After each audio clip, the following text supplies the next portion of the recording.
I first realized that I was a loser when I went into an arcade one day, and there's like all these video games. That's what's in an arcade. They've got video games, and on the screens, during idle mode, when no one's playing them, they've got like little slogans and advertisements. And on this one game, it said, winners don't use drugs, which is great. I was like, okay, cool. That's a positive message. I'll support that. So I played the game. But the problem is that these games aren't really designed for you to win, and so then, and not only that, but like every time I die, like big words flash on the screen: loser, loser, loser. And then I'd be like, well, winners don't use drugs, and I'm a loser, loser, loser. So I thought about it and decided, okay, I'm gonna go get high. So then I went and did that, and I came right back and played the game and won. I don't know. I was completely confused. They've got these things advertised in some ridiculous places. I mean, video games being for one, but like bumper stickers, whatever. Like in men's urinals, there's these little red mats, made by Swisher. They're like these like urinal mats, and it says "Say no to drugs" on a urinal mat. Like what kind of do they expect that to be effective on the war on drugs? Like, okay, while people are urinating, they're gonna I can't remember the countless times I've been offered drugs while urinating in a public bathroom, and how that's helped me resist. Like, oh no thanks. I mean, urine mat says shouldn't. At least they should make it so like these urinal mats are like drug test mats, like urine test mats, and like it could like automatically detect whether there's drugs in the people's urine, and along with like the auto flusher or whatever it could be like the auto arrestor, and the doors would lock on the bathroom and a Murphy bed would fold down, and you just do some time in the bathroom for a few days. It'd work out great. And another thing I about these auto how like they got like all this automated stuff in the bathrooms now, like the auto flusher and that whole thing, like it kind of makes me feel weird, like with that whole auto flusher thing, because like I feel like someone's watching me, or like I feel like the toilet kind of like is watching me go to the bathroom. It's kind of like this weird relationship, like a feeling you get like when your dog or cat watches you go to the bathroom, like what's this little toilet and me are having this private moment, and he kind of knows when I need to be flushed. And like the thing I really hate about the auto flushers is like when you're trying to go number 2 and you want to do like a courtesy flush, but like you got to stand up in order to do it. So then you like got a half piece of crap hanging out your butt when you're trying to do a courtesy flush, and it's ridiculous. And then now they got like the auto faucet, where you just put your hand underneath and it like automatically the water comes out. And then they have like the auto paper towel dispenser where I don't know if you've seen this, but they actually have it. You just put your hand underneath and a paper towel comes out. It's great. You could go into a bathroom nowadays and get completely sanitized, sterilized, and dried without touching a thing. It's amazing, But then you look at the door handle on your way out and realize, wait, I'm trapped. They spent so much time automating all the other things, they forgot to automate the very last thing you touch on the way out. It's ridiculous. It's like they don't need the auto arrestor thing. You're already trapped in there. You're already arrested. Jail. Gosh, I feel like I've been doing a run-on sentence this whole time. Has anyone here ever been arrested? Like I'd get volunteers on that one. Well, let me rephrase the question then. Has anybody ever been through airport security? Yeah, okay, well then you've been arrested.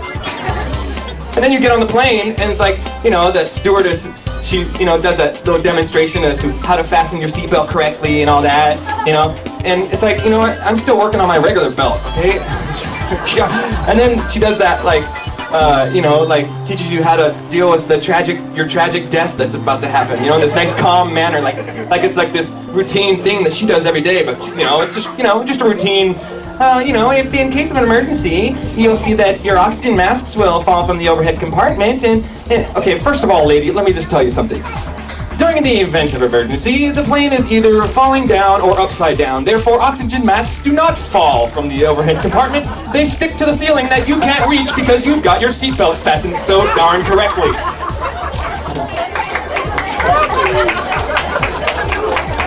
And then, she's got this like tone of voice all about it too, like like newscasters have that same kind of thing, like where do they get that tone of voice, like that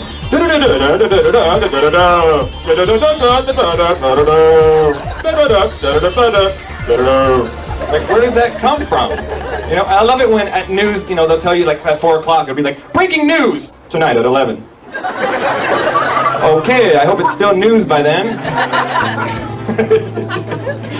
Oh my gosh. And then like, there's other people who have that same kind of tone of voice, that like routine tone of voice that like they've said it a million times, you know, like those ride operators at amusement parks.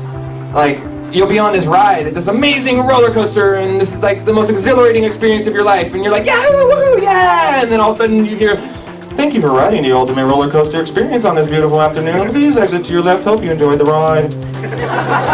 Because they've said it like so many times, every single day, you know, thousands of times.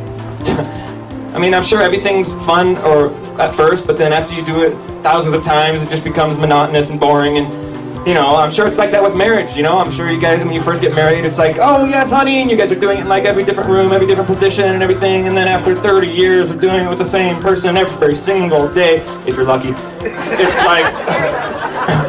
like, please exit your side of the bed. Hope you enjoy the ride.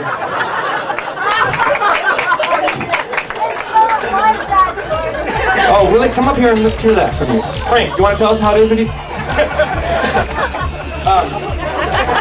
She's getting up, ladies and gentlemen. No, with marriage, I think, like, for some reason, there's just so many people getting divorced nowadays. Like, it's just like, I mean, too many people are getting married and divorced, and I think that there needs to be, you know, some kind. It's not like till death do us part anymore. It's till divorce do us part, you know. And like, I think like that people need to know like the importance of marriage and that it's a really big deal, you know. I mean, there's got to be some kind of penalty for divorce, I think. I think like there should be some kind of punishment or penalty for people who divorce someone when the other person doesn't want to get divorced or whatever. I mean, how come you could go to jail for like battery for breaking someone's arm but not anything for breaking someone's heart, you know? So like, I think like the penalty for divorce should be the death penalty. Because like, I mean, come on, you said till death do us part. I mean, why? I mean, that should really be a serious thing. I mean, I'm serious because, you know, people would think twice about getting married. It's like, no, I mean, if I divorce this person, I have to die. And it's true. I mean, it's true. I mean, you both said it, and it's what should happen. I don't see why anybody who is divorced is still alive. You know? And like, I mean, I think there needs to be some kind of public display for divorce. I mean, you know, just like there is with marriage, you know, you publicly display when you're married, you have a wedding ring or you have a wedding or celebration or whatever, and, you know, I think that there should be like some kind of public display for divorce so people know when you're divorced, you know, like I thought of an idea where they should just have a wedding ring that just never comes off, you know, that way, you know, if you ever want to get divorced, you literally have to chop off your finger, and, you know, it'd be like a state law, you know, if you want to separate, you have to amputate or something, you know? Because that way, this would be like a really good solution. I'm like totally serious about this. Like that way, you know, not only would you not be able to get married again, which you shouldn't be able to because you already vowed forever to someone, you know, you wouldn't have a finger to get married with. But it'd also be, you know, it'd also be a public display of divorce. You know, you'd be walking down the street like this, you know, and then people would know that you've been divorced. You know, it'd be like, oh, you're divorced? Yeah, me too. You know, it'd be like a new gang sign. You know, like, yeah, what's up? Yeah, you divorced? Yeah, me too. What's up? Look at your number. You know, and then, you know, people would move on to other fingers, you know. And then, like, after being married and divorced 3 times, you know, you're down to your last finger, you know? And you're so damn bitter about love by that point, you know? It's like the next person you meet, you're like, look, buddy, I've been married and divorced 3 times, okay? I'm down to my last finger, and this is it, all right? So stay away. All right, well, thank you guys very much. I'm Jordan. Hope you enjoyed the ride.